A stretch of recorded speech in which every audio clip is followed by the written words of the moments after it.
दोस्तों, अक्सर कहा जाता है कि अमेरिका जो चाहता है वही होता है। बट क्या ये हर बार सच होता है? शायद पाकिस्तान, अफगानिस्तान या खाड़ी के कुछ देश उसकी शर्तों पर चल जाते हों, लेकिन भारत भारत ना झुकता है, ना बिकता है और ना ही किसी के दबाव में आता है। ये बात अब अमेरिका भी भली भांति समझ चुका है, खासकर जब प्रधानमंत्री नरेंद्र मोदी ने खुद यह संदेश साफ शब्दों में दे दिया।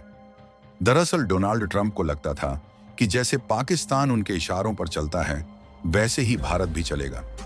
उन्हें उम्मीद थी कि हथियारों की डील और कूटनीति में भारत अमेरिकी मर्जी से फैसले करेगा। इसी सोच के तहत उन्होंने एक लंच डिप्लोमेसी का प्लान बनाया, जिसमें वह भारत के प्रधानमंत्री नरेंद्र मोदी और पाकिस्तान के आर्मी चीफ असीम मुनीर को एक ही टेबल पर बिठाकर फोटो खिंचवाना चाहते थे, ताकि दुनिया भर को यही लगे कि उन्होंने भारत पाकिस्तान के बीच शांति करवा दी। लेकिन ट्रंप शायद ये भूल गए थे कि भारत किसी की छाया में नहीं चलता। आज भारत खुद एक नीति है। लेकिन दोस्तों, इस मीटिंग में भारत को एक ही टेबल पर बिठाना, इसके पीछे असली खेल कुछ और ही था। देखा जाए तो अमेरिका की नजर इस बार ईरान पर है, जहां एक बड़े सैन्य हमले की तैयारी चल रही है और इसके लिए उसे एक ऐसा रणनीतिक ठिकाना चाहिए जहां से ईरान पर सटीक निशाना साधा जा सके। ऐसे में ट्रंप की नजर पाकिस्तान के उन मिलिट्री बेस पर पड़ी जो ईरान की सीमा के बेहद करीब हैं। लेकिन दिलचस्प बात यह रही कि उन्होंने पाकिस्तान के प्रधानमंत्री शहबाज शरीफ को नजरअंदाज करते हुए सीधे आर्मी चीफ जनरल असीम मुनीर को अमेरिका बुला लिया, जिससे पाकिस्तान में राजनीतिक भूचाल आ गया। जिसके बाद मीडिया और विशेषज्ञ हैरान रह गए कि एक लोकतांत्रिक देश में एक आर्मी चीफ, जो तकनीकी रूप से सिर्फ एक सरकारी अधिकारी होता है, वो सीधे अमेरिकी राष्ट्रपति के साथ लंच करता है, वो भी प्रधानमंत्री को पूरी तरह बाईपास करके। ये कैसे पॉसिबल है? लेकिन यहां पर ट्रंप को इसकी परवाह नहीं थी, बल्कि उन्हें सिर्फ एक चीज चाहिए थी, और वो है पाकिस्तान के सैन्य अड्डों तक पहुंच। इसके बाद ट्रंप की योजना का दूसरा और सबसे अहम हिस्सा था भारत। उन्हें डर था कि भारत का ऑपरेशन सिंदूर, जो पाकिस्तान में छिपे आतंकियों को खत्म करने के लिए चल रहा है, उनके ईरान मिशन में रोड़ा बन सकता है।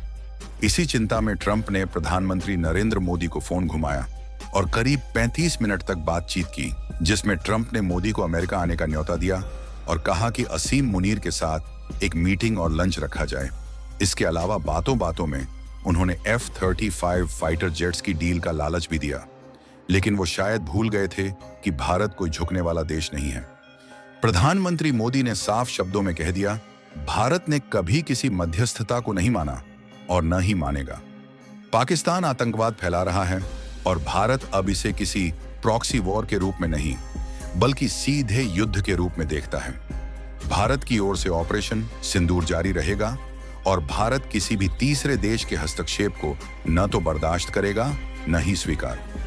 इसके अलावा प्रधानमंत्री मोदी ने ट्रंप से बातचीत में यह तक कह दिया कि भारत उन लोगों के साथ एक टेबल पर नहीं बैठेगा जो पहलगाम जैसे आतंकी हमलों के लिए जिम्मेदार हैं।